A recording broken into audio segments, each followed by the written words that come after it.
Hi everyone, আজকে বানালাম সেমাই দিয়ে রাবড়ি সেমাই কাপ। দারুণ হয়েছে। সেমাইয়ের এই বাটিগুলো, কাপগুলো অসাধারণ হয়েছে। বাটি বা কাপ দুটোই বলা যেতে পারে, কারণ কাপ দিয়েও করেছি, বাটি দিয়েও করেছি। প্রথমে রাবড়িটা আমি তৈরি করব। 1/2 কেজি দুধে একটুখানি এলাচ গুঁড়ো দিয়েছি, আর দিয়েছি একটুখানি কেশর দিয়ে এটাকে জাল করেছি, করে আর দিয়েছি 1/2 কাপ চিনি। 1/2 কাপ চিনি দিয়ে, এটা খুব একটা মিষ্টি রাবড়ি ভালো লাগে না আমাদের, একটু কম মিষ্টি ভালো লাগে, সেই কারণে 1/2 কাপ চিনি দিয়েছি। মিষ্টিটা যার যা ইচ্ছে মতো দেবে আর কি। দিয়ে রাবড়িটা নামিয়ে নিলাম। এবার আমি সুজির সেমাই নিয়েছি, এটাকে হাত দিয়ে গুঁড়ো করে নিয়ে 2 চামচ ঘিতে লাল লাল করে ভেজে নেব। দিয়ে এর মধ্যে অ্যাড করব কনডেন্স মিল্ক। কনডেন্স মিল্ক দিয়ে জিনিসটাকে আঠালো মতো তৈরি করব, একটু সফট হবে এবং আঠালো আঠালো ভাবটা হবে।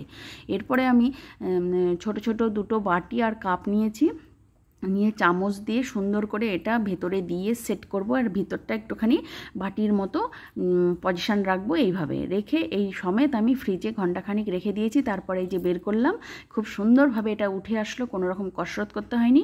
এর উপর আমি রাবড়িগুলো দিয়ে দিলাম, উপর থেকে ড্রাই ফ্রুটস কুচির মধ্যে ছিল পেস্তা আর আমন্ড, এই কুচিটা দিয়ে তৈরি হয়ে গেল আমার রাবড়ি সেমাই কাপ।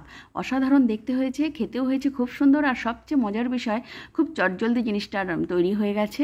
রাবড়িটা করতেই যেটুকু সময় আর কি, তাছাড়া অন্যান্য যে প্রসেসটা ছিল সেগুলো খুব কম সময় হয়ে গেছে। এই ছিল আমার